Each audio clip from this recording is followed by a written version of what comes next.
बिचरा बाबु नानीहरू धनीको घर जन्मेको भए त सरर गाडीमा लिन आउँथ्यो होला।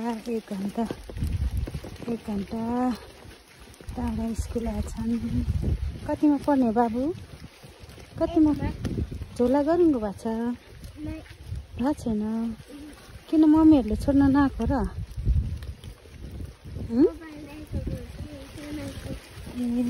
कसले छोड्न आयो त?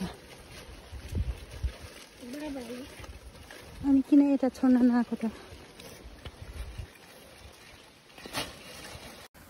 छिनी शनिबार रेस्के पर्छ। रेस्किँदैछ जाल दिए रहेछ बेसरी जुम्माले नाकको लागि जुम्माले कि मा जुम्माले जुम्ग्यामे गुकेर नि छातु म्याङ्के उसो भइहाले।